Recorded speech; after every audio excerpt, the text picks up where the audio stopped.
Assalamualaikum warahmatullahi wabarakatuh. Waalaikumsalam warahmatullahi wabarakatuh. Bismillahirrahmanirrahim. Alhamdulillahirabbil alamin. Wassalatu wassalamu ala asyrofil anbiya'i wal mursalin sayyidina wa maulana Muhammadin wa ala alihi wa sahbihi wa man tabi'ahu bi ihsanin ila yaumiddin.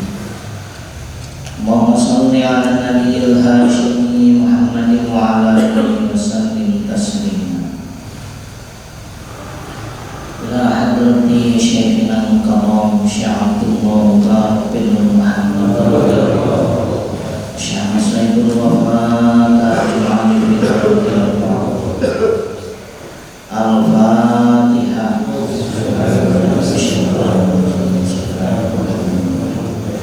Alhamdulillahirabbil alamin iyyaka na'budu wa iyyaka nasta'in ihdinas siratal mustaqim siratal ladzina an'amta 'alaihim ghairil maghdubi 'alaihim waladdallin.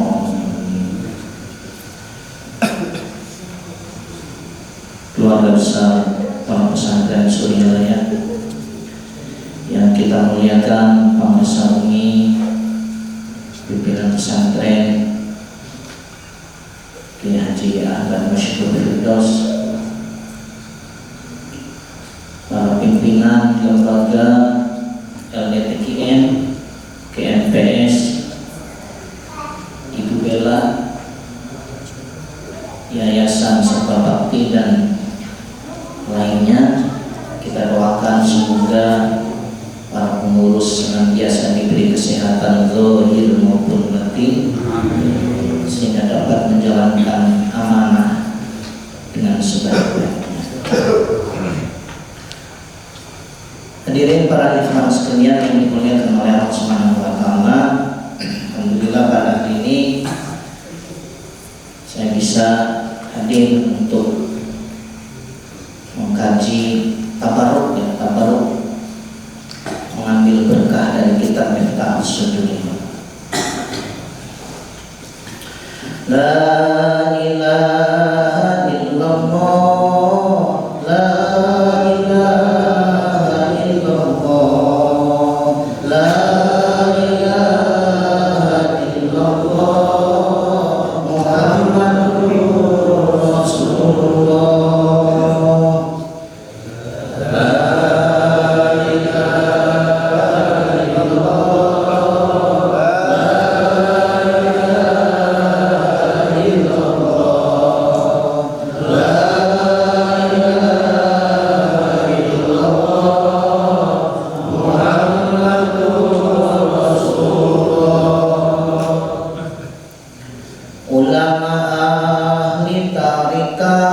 Bersepakat mewajibkan memiliki guru mursyid kepada setiap insan.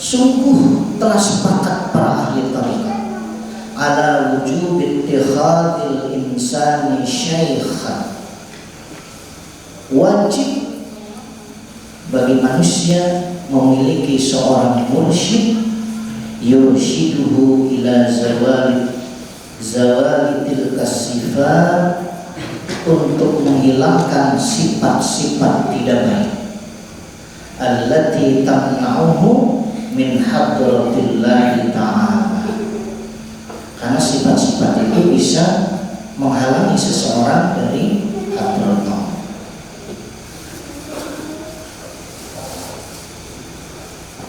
Jarang orang yang bisa ma'rifat tanpa, walaupun ada, Nabi Ibrahim siapa gurunya? Uwais Al-Qarni, tapi jarang. Maka nanti di dalam tasawuf itu yang paling terkenal adalah ihtiraqi. Ada hilqah, ada guru. Kalau tanaman itu ada yang tanam, ada petaninya. Kalau dalam tarikat ada mursyid. Memang ada tanaman yang tumbuh sendiri, tetapi jarang. Kebanyakan tanaman itu sengaja ditanam. Misalnya tanaman padi, ditanam bijinya terus dulu. Ketika ada ulat, dibuang ulatnya, disemprot. Kekurangan air, disiram. Nah, yang ngurus itu adalah mursyid. Mursyid itu seperti petani. Kita ini seperti benih.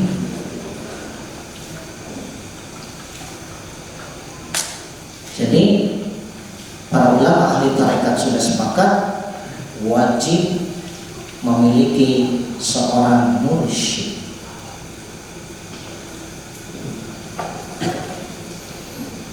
Mengobati penyakit batin itu wajib, tak diragukan, tidak bisa sendirian, walau hafal kitab ribuan. La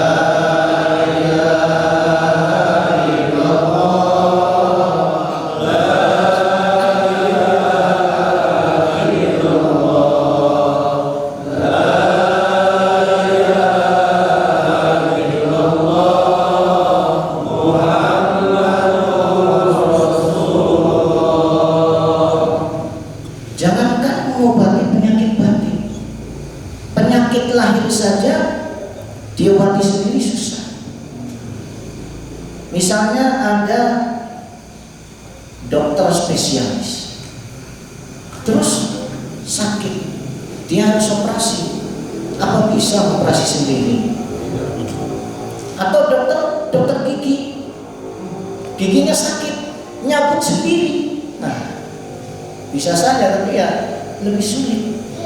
Apalagi operasi misalnya usus apa, sama operasi sendiri. Siapa yang biusnya nanti? Penyakit lahir saja perlu ada bantuan. Apalagi ini penyakit batin yang tidak kelihatan. Dan yang membantunya harus yang ahli. Kita sakit gigi dicabut oleh yang bukan ahli, ya soal cabutan. Nah, kerasnya bakal ngejerit. Itu baru penyakit lahir yang kelihatan. Apalagi penyakit batin, tidak bisa. Walaupun kita sudah baca ribuan kitab, sulit untuk mengobati penyakit batin yang ada di dalam diri kita. Maka kata Nabi, tuba liman syaghalahu aibuhu an uyubin nas. Bagja orang yang sibuk dengan kekurangannya sehingga tidak mau ngurus kekurangan orang lain. Jadi ciri orang akan diangkat oleh derajatnya, pertama adalah dia dibukakan kekurangan dirinya. Dibukakan dulu. Ternyata saya Maeron, apa namanya? Korea, kedul. Ternyata pelit merek Indonesia. Jadi dibukakan oleh Allah kekurangan dirinya itu. Ya Allah, ternyata saya ini banyaknya entar, banyaknya menunda. Niat mah ada, tapi ditunda, akhirnya nggak dikerjakan. Beda dengan komputer mah langsung enter. Ini entar nggak ada yang beres. Entar terus. Jadi pertama dibukakan oleh kekurangan dirinya. Ya Allah, ternyata saya ini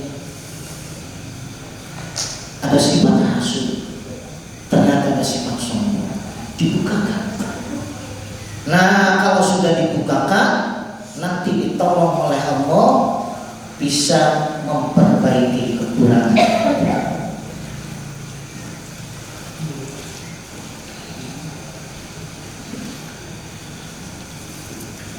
Rahasia dalam tarekat kolbu yang terikat terus sampai Rasulullah menuju ke hadrat Allah.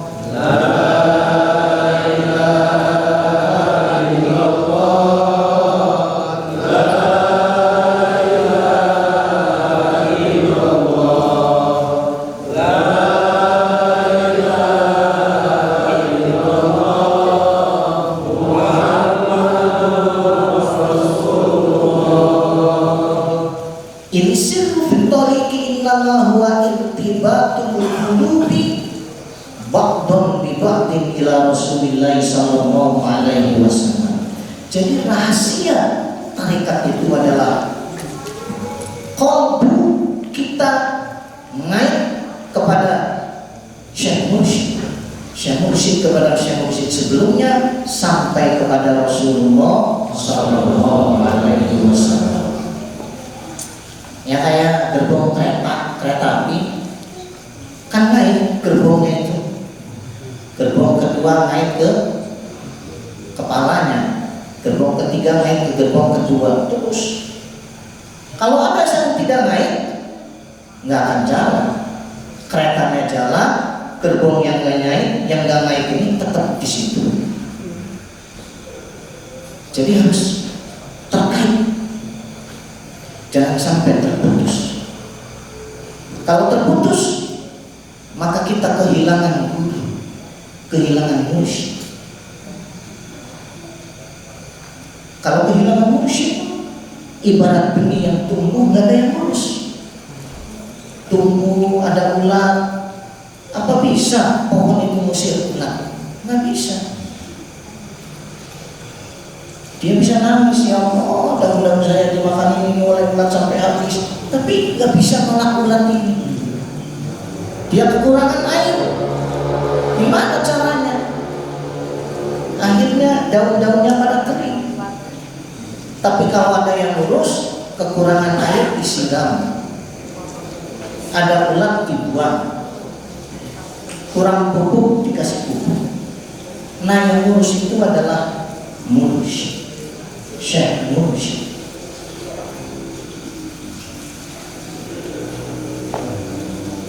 Jadi rahasia dalam tarekat itu adalah kolbu-kolbu itu tersambung, terikat, terkait. Maka itu ada rabitah. Maka apapun karunia yang terjadi di dalam diri kita, jangan pernah diaku sebagai hasil kita sendiri. Alhamdulillah, saya sudah diatur 40 hari, maka buahnya jadi murid. Yang perlu sadarkan kepada mursyid, berkah karomah Syekh Mursyid, dimudahkan urusan dan sebagainya. Walaupun kita ya juga ada ikhtiar, tetapi tetap karena ikhtiar kita itu kecil pengaruhnya. Nah itu ya, jadi rahasia di dalam tarekat itu adalah keterkaitan hati kolbu dengan kolbu mursyid, mursyid dengan kolbu mursyid sebelumnya, dengan sebelumnya sampai kepada Rasulullah Sallallahu Alaihi Wasallam. Bila silsilah terputus, limpahan juga terhenti. Bukan pewarisnya Nabi, ijazahnya tak berarti. La ilaha illallah, la ilaha illallah, la ilaha illallah, Muhammadur Rasulullah. silsilatuhu bin Nabi sallallahu alaihi wasallam fahuwa maqtu'ul faid. Siapa yang silsilahnya nggak nyambung sampai kepada Nabi, maka terputus limpahannya. Limpahan karomah nggak ada, limpahan macam-macam nggak ada. Kalau terputus, ya seperti sambungan listrik. Kenapa ketika disambungkan itu bisa nyambung? Karena ada kaitan. Dicolokkan misalnya nyambung, tapi dicolokkan kok ini nggak nyala, nah itu berarti ada yang putus. Mungkin kabelnya, kitanya sih nyambung, tetapi kitanya memutuskan. Nah itu ya, jadi tadi bahwa gerbong kereta api bisa jalan itu karena naik, terkait. Kalau tidak naik nggak bisa jalan, maka harus hati-hati.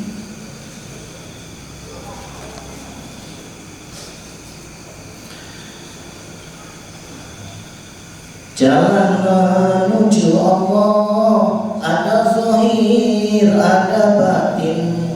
Zahirnya jalan syariat, batinnya jalan hakikat.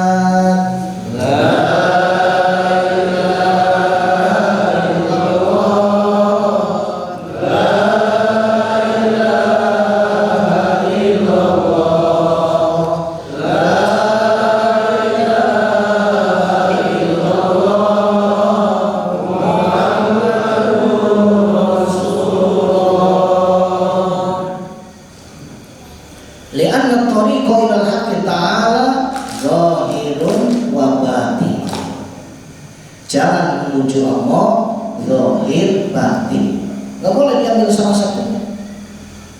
Zahirnya adalah syariat, batinnya adalah hakikat. Maka hakikat muqayyadah bisyariat, dibatasi dengan syariat. Kalau bertentangan dengan syariat, nggak boleh, tidak boleh. Amalan, riyadhah, apa saja kalau bertentangan dengan syariat tidak boleh. Hakikatnya pasti tidak bertentangan dengan syariat. Contoh, misalnya para sahabat pernah nyuruh Ustaz Zuki dulu wakil tampil Malaysia makan kotoran sapi. Najis kan kotoran sapi, dimakan haram kan menurut syariat. Kenapa para sahabat melakukan itu? Nah, di mana sebenarnya rahasianya? Saya waktu itu nanya langsung kepada Ustaz Suki, Ustaz, apa yang dirasakan ketika makan kotoran sapi? Kata beliau, Masya Allah, nikmatnya seperti coklat yang paling nikmat. Sampai berhari-hari saya nggak mau minum. Akhirnya oleh para sahabat disuruh Suki minum, baru minum. Kenapa nggak mau minum? Biar nikmatnya nggak hilang. Oh, berarti ini karomah Syekh Mursyid adalah mengubah benda. Jadi ketika masih di luar, jenis-jenis karomah banyak. Ketika masih di luar, kotoran sapi haram. Begitu masuk ke mulut, dengan karomahnya didoakan berubah menjadi coklat. Tapi jadi coklatnya di dalam mulut sehingga nggak kelihatan. Yang bisa merasakan yang memakan. Nah, ketika jadi coklat yang nggak haram lagi. Tapi itu kan karomah. Jadi tidak bertentangan dengan syariat. Nah, kita jangan niru-niru ya. Oh, makan kotoran, nggak bisa kita mengubah kotoran. Kotoran ayam suruh dimakan, nggak bisa tuh, tetap aja jadi kotoran ayam. Nah, jadi hakikat tidak bertentangan. hakikat dibatasi dengan syariat. Syariat muayyada bil haqiqah. Syariat dikuatkan dengan hakikat.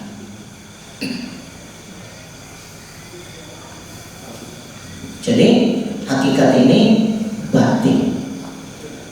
Kalau dalam sirul asrar, hakikat itu adalah perpaduan antara syariat dengan makrifat.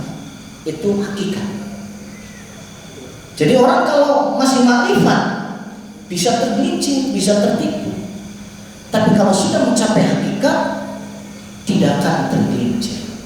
Karena dia sudah memadukan antara zahir batin. Zahirnya syariat, ajaran Quran, ajaran hadis, batinnya ma'rifat. Ma'rifat itu apa? Kata Imam Al-Ghazali, ma'rifat itu adalah alla yara syai' illa yarallaha fi. Tidak memandang sesuatu melainkan memandang Allah di dalam sesuatu itu. Bukan zat Allah ya, karena Allah nggak bisa dilihat di dunia ini. La tudrikul absar. Allah itu nggak bisa dilihat di dunia ini. Tapi yang dilihat itu adalah asma. Asma Allah ada berapa? Asma Allah ada berapa? 99. Sifat Allah ada berapa? 20 ya, sifat wajibnya. Asma, sifat, dan af'al. Jadi melihat apa saja, terlihat ada asma Allah di dalam sesuatu itu. Contoh, melihat orang miskin tiba-tiba dapat proyek jadi kaya, berarti di situ ada asma Allah Al-Mughni, Maha memberi kekayaan. Melihat ada orang tadinya pejabat, tiba-tiba tadi misalnya korupsi ketahuan, maka kemudian dia dihinakan masuk penjara, disita kekayaannya. Di situ ada asma Allah Al-Muzillu, Maha menghinakan. Pasti ada asma Allah, sifat Allah pasti ada.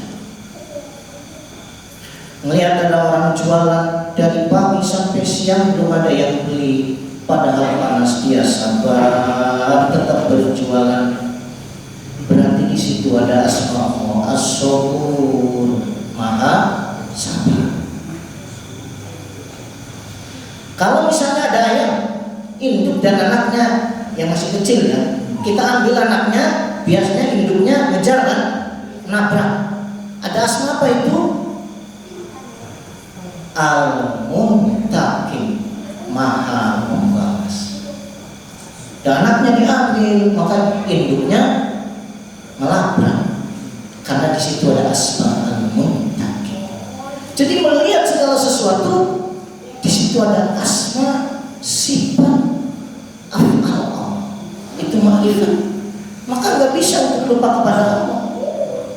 Karena asma, sifat, dan af'al Allah itu terlihat di dalam diri makhluk, di dalam peristiwa, di dalam apa saja.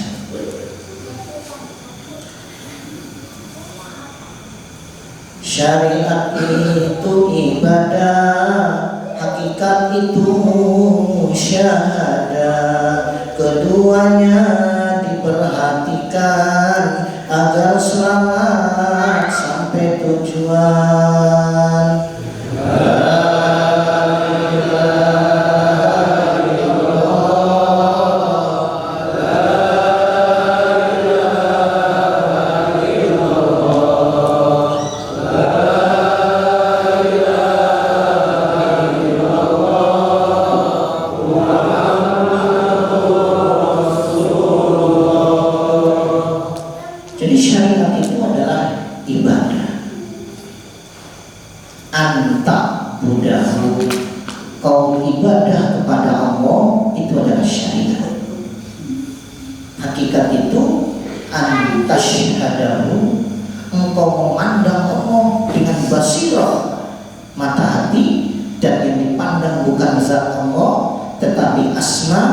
sifat dan af'alnya Allah.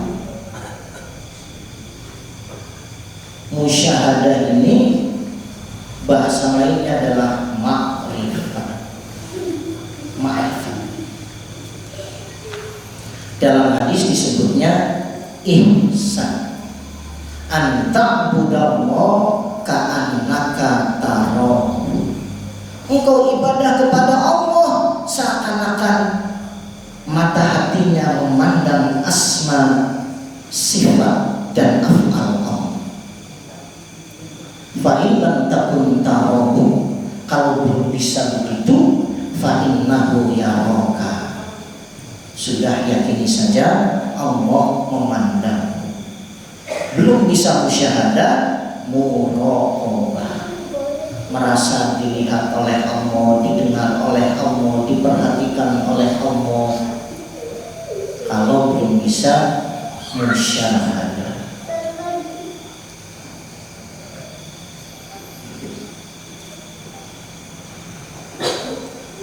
Al-aghlab wal-aksar wal-aslam wal-ahsan. Murid itu butuh mursyid, ibarat pintu menuju Allah.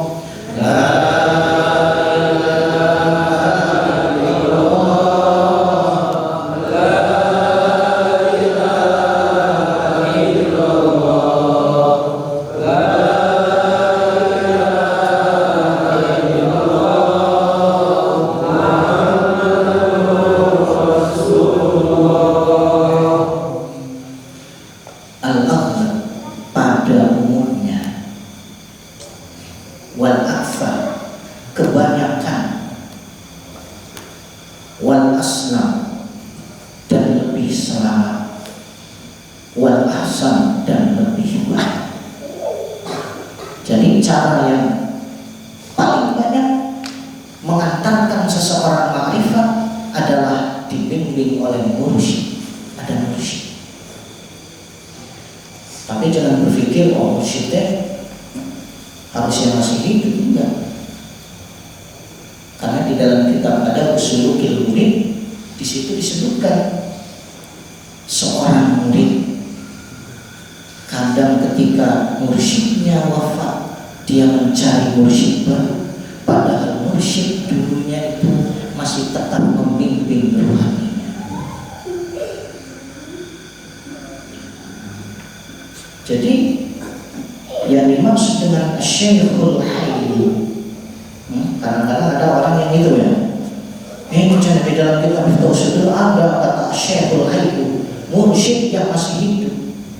Apa yang dimaksud dengan hidup di situ? Yang dimaksud hidup di situ adalah qalbu. Kenapa mursyid ini qalbunya hidup? Karena kalau kita baca di Sirul Asrar, qalbu seorang mursyid selalu zikir khafi. Kama la yanamul qalbul hayyu fakadzalika la yamut. Seorang mursyid yang memiliki qalbul hayyu, zikir khafinya tidak bisa berhenti walaupun lagi tidur, bahkan walaupun sudah meninggal dunia di alam barzakh. Jadi zikir khafinya tetap hidup. Beda dengan kita. Kalau kita jangankan lagi tidur ya, lagi sadar saja karena mati, zikir khafinya berhenti. Maka seorang murid itu membutuhkan mursyid, karena mursyid ini adalah pintu menuju Allah. Dan kita mau masuk masjid ini nggak ada pintunya, kan bingung kemana, dari mana masuknya. Mau ke Allah nggak ada mursyid, bingung. Mursyid itu adalah pintu menuju Allah. Pada umumnya, kebanyakannya, dan jalan yang paling selamat, jalan yang paling baik adalah jalan bermursyid, berthariqah, jalan ihtiraqi. Kita ditalkin, mendapatkan hirqah. Walaupun ada juga yang tidak, tapi sangat jarang. Memang ada, misalnya tanaman padi yang nggak ditanam bisa saja ada, tapi jarang. Padi di mana-mana, di Kerawang, di Indramayu, di mana di Cianjur itu ditanam oleh petani. Masa ada padi tumbuh sendiri? Kalau sedikit bisa, tapi kalau sampai hektar, bagaimana bisa? Ceritanya bagaimana? Ada padi bisa tumbuh. Nah itu ya, jadi seorang murid ini membutuhkan seorang mursyid. Talqin zikir dua jalan, berbeda peruntukannya. Pertama tabaruk wal masubiyah, kedua suluk wa tarbiyah.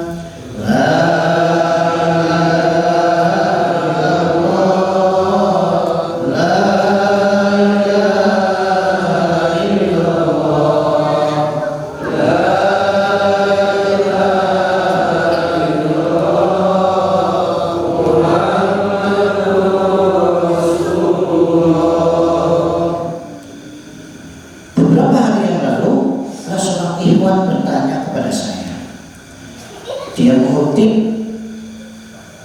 dari kitab Al-Anwarul Qudsiyah Syaikhullah Asy'ari, itu di halaman berapa ya? 26. Di situ disebutkan, jadi ikhwan itu nanya, di situ disebutkan, "Tsumma idza talaqqana al-murid", kemudian ketika seseorang ditalqin,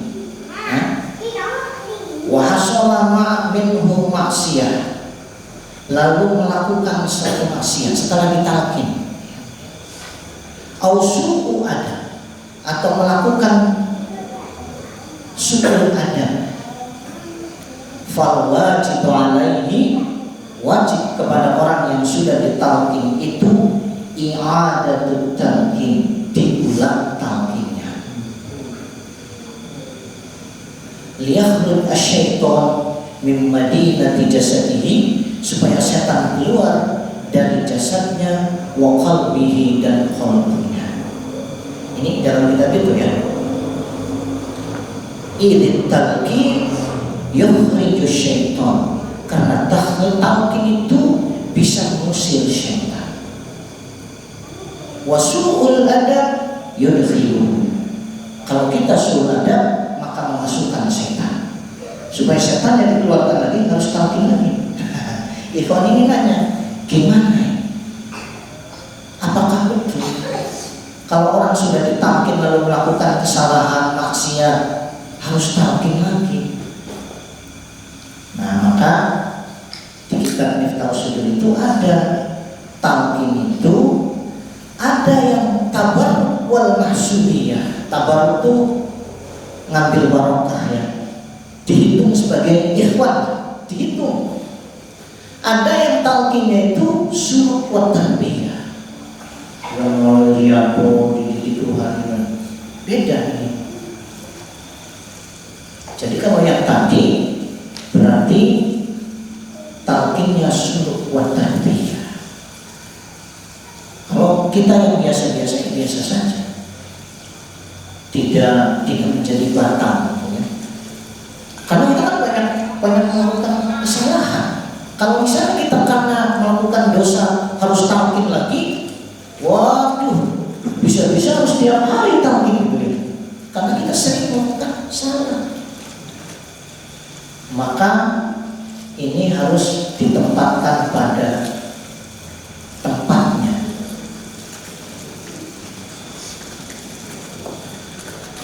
Tabaruk wal masubiyah, naik perlahan bertaubat, perintah tegas ditunda, ini siasatul irsyad. La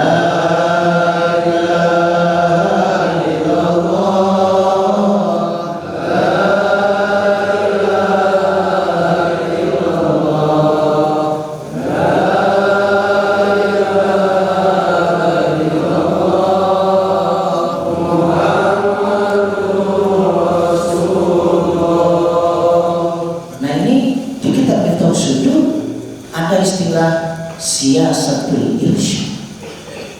Jadi seseorang dia perlahan naiknya itu perlahan sampai taubat. Tidak bisa disamakan. Misalnya ada orang tauhid, dia sebelumnya terbiasa melakukan banyak dosa besar. Misalnya ada 10 dosa besar, maka harus bertahap. Ya, dosa besarnya dikurangi dulu, gitu ya. Dalam praktiknya itu tetap harus bertahap, tidak boleh langsung.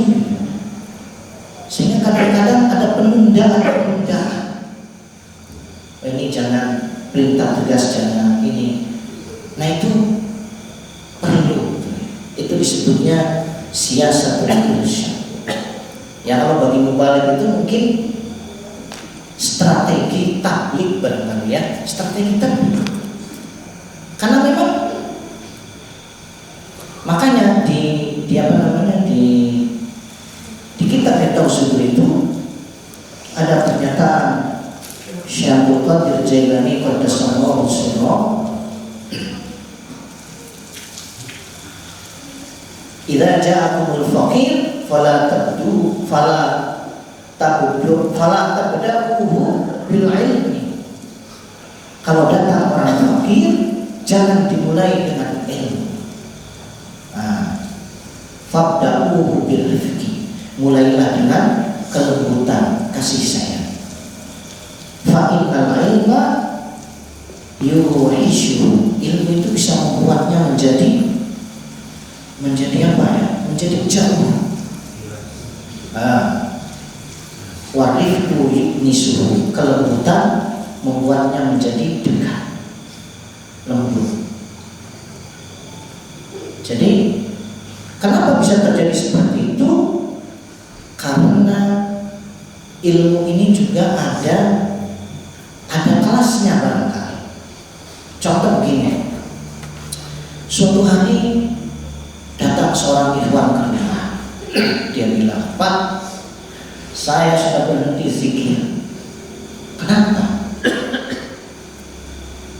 Saya juga sudah melarang istri saya untuk berzikir. Kenapa? Kata saya. Karena saya mendengar seorang mubalik mengatakan, kalau orang zikir jahat tidak disertai zikir khafi, maka zikirnya sia-sia. Saya cek kitabnya, memang ada kata-kata itu. Tetapi ini bukan pada tempatnya. Bukan pada tempatnya. Harusnya kata-kata itu untuk mubalik, silakan diamalkan, bukan untuk ikhwan. Begini Pak, orang kuliah juga kan ada ini ya, ada tingkatnya. Misalnya orang baru lulus SMA masuk kuliah, langsung dikasih tugas bikin skripsi. Waduh, nggak tepat. Kan harus bertahap. Semester 1 dulu, 2, 3, baru naik. Nah, ada waktunya bikin skripsi itu. Enggak semester baru masuk langsung. Nah itu jadi tidak sesuai. Walaupun benar, kitabnya ada, tetapi itu bukan pada tempatnya. Itu disebutnya hikmah. Jadi hikmah itu adalah kebenaran pada tempatnya. Bapak misalnya diundang ngisi ceramah pada acara pernikahan. Ini kan acara pernikahan itu acara bahagia. Tapi Bapak menjelaskan 8 tingkat neraka. Disebutkan ayat Qur'annya benar, hadisnya benar, tapi nggak tepat. Bukan tempatnya di situ. Itu orang lagi senang dijelaskan. Misalnya 8 neraka, siksaannya, atau nggak bisa malam pertama. Jadi kebenaran yang pada tempatnya itu disebut hikmah. Kadang-kadang orang mengambil satu kitab benar, itu benar, tapi nggak pada tempatnya disampaikan. Oh, disampaikan kepada ikhwan yang baru, misalnya kepada yang belum paham ini. Jadi tentu masuk kuliah ya ada tugas skripsi ada, tapi masa orang baru juga masuk baru diterima langsung oleh dosen, besok kalian segera bikin skripsinya, nggak tepat. Jadi kebenaran juga harus pada tempatnya. Ini sebenarnya siasatul irsyad dalam kitab Miftah Sunnah. Sebab bila terlalu berat, murid lagi tidak kuat, akibatnya hilang manfaat, putus asa, sia-sia.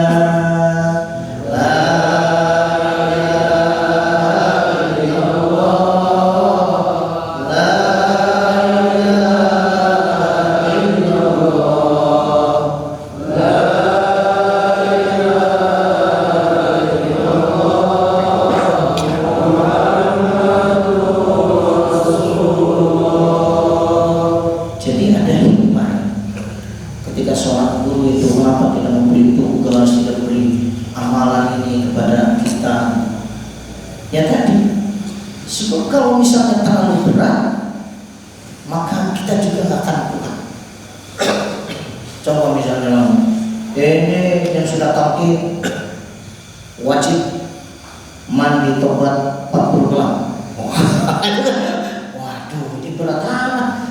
Itu kan jadi ini. Jadi akhirnya nanti para murid itu akan lari.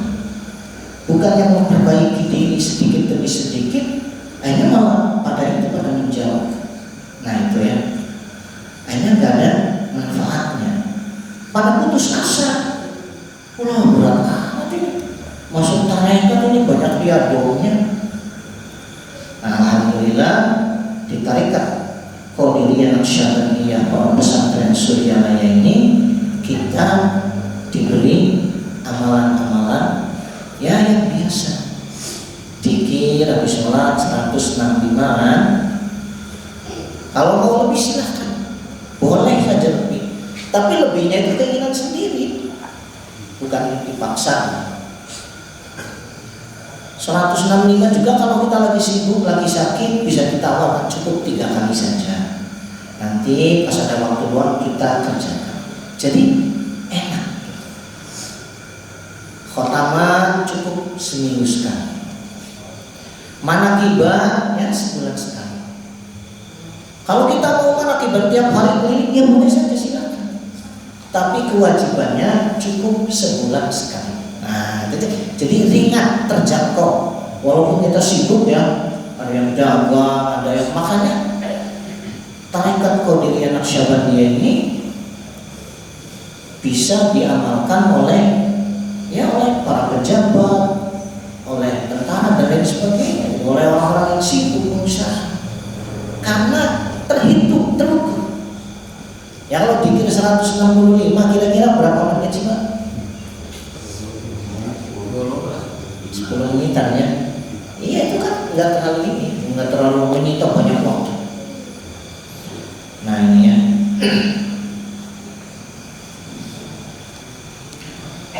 Hadirin yang dimuliakan oleh Allah Subhanahu wa taala.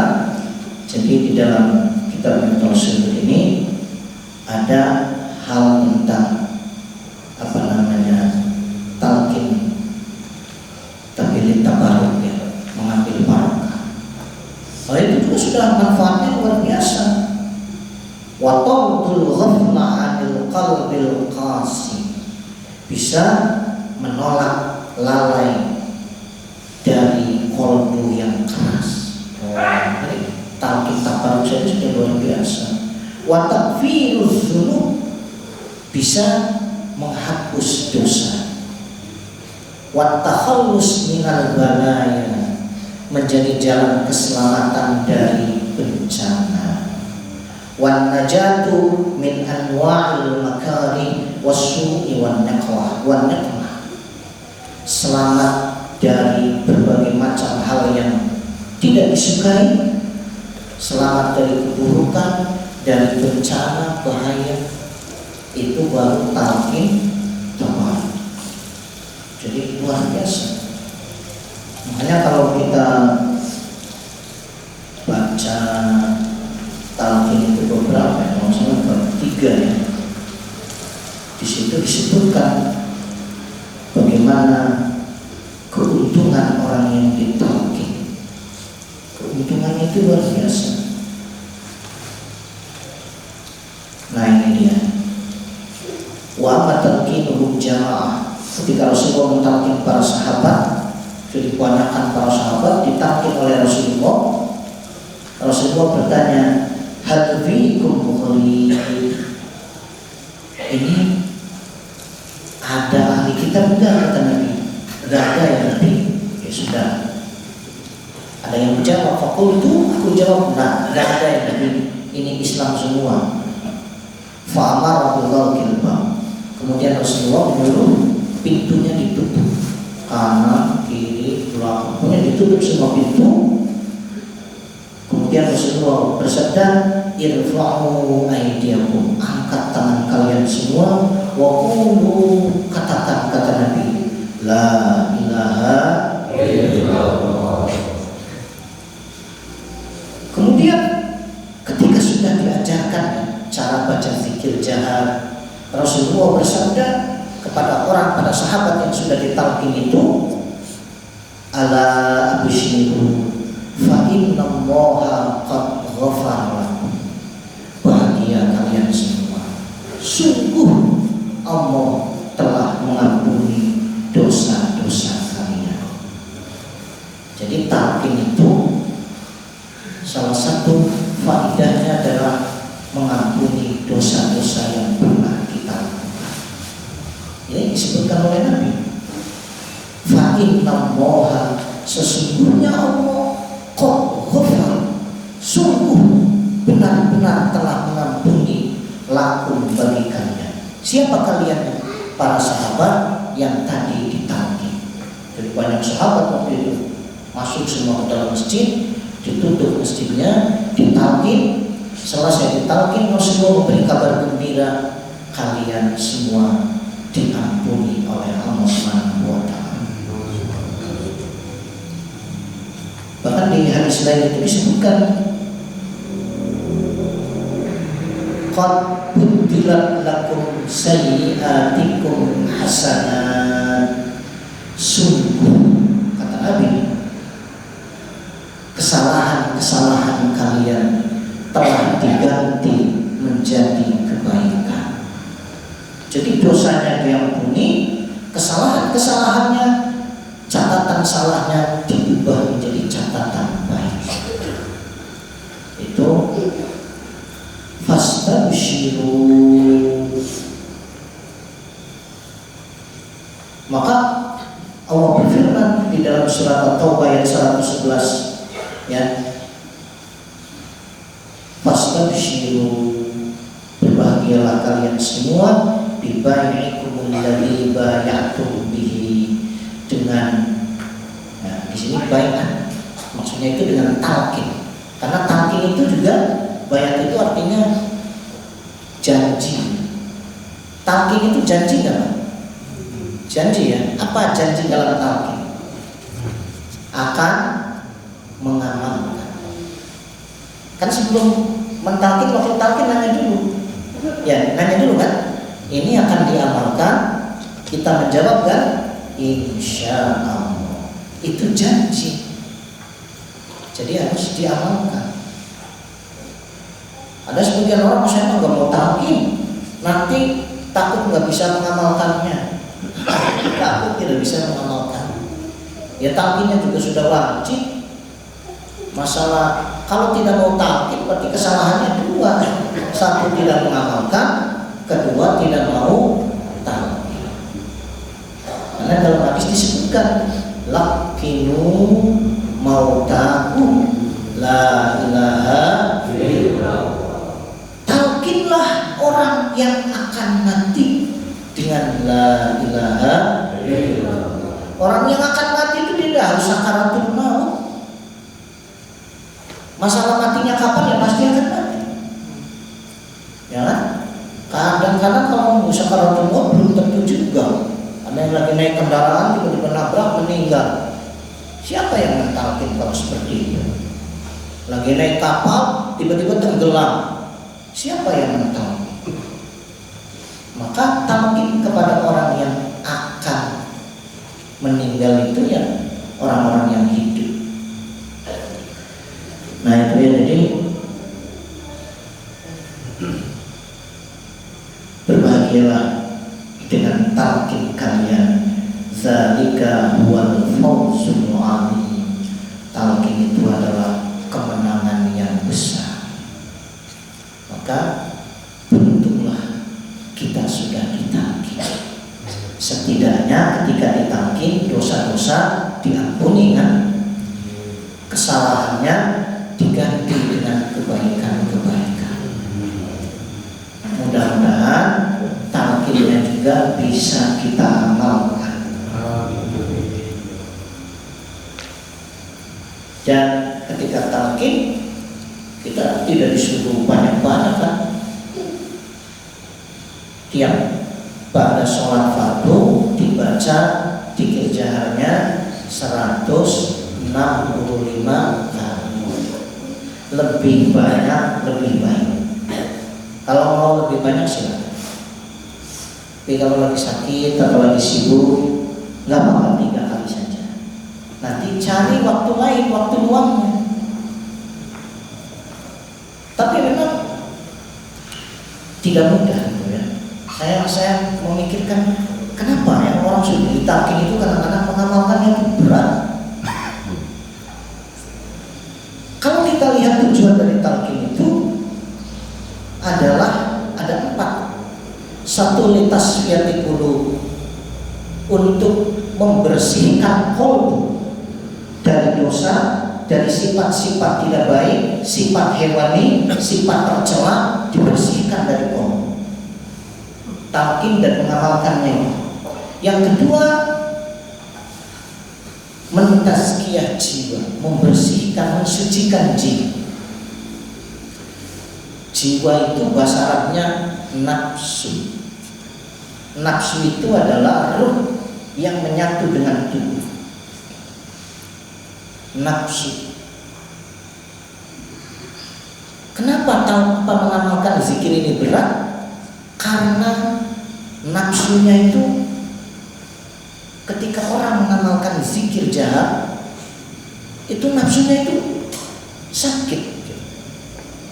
Inilah gambarannya ya, biar mudah dipahami. Misalnya nafsunya itu kita gambarkan binatang saja. Nafsunya itu misalnya binatang, ular misalnya, ular besar, raksasa. Ya kalau kita mau berangkat ke masjid, ular yang nggak kelihatan ini membelit kaki kita sehingga kita nggak kuat melangkah. Yang ketika malam-malam bangun, mata kita dibelit sehingga nggak kebuka, nggak bangun. Nah ketika kita baca zikir la ilaha illallah, nafsu yang kita gambarkan tadi seperti ular raksasa itu dihantam dengan zikir la ilaha illallah. Itu satu zikir itu misalnya 1 pukulan, sehingga nafsu ini menggeliat-geliat kesakitan. Nafsu itu tidak mati, tetapi nafsu ini menjadi semakin kecil. Ularnya itu makin kecil, nafsunya makin kecil. Kalau nafsunya makin kecil, kita makin kuat. Maka nafsu tahu, wah ini mau zikir, maka dihalangi dengan segala cara. Bila terus sebelum zikir ini sudah dibisikin, jangan zikir, sudah ada janji, mau macam-macam supaya nggak jadi zikir.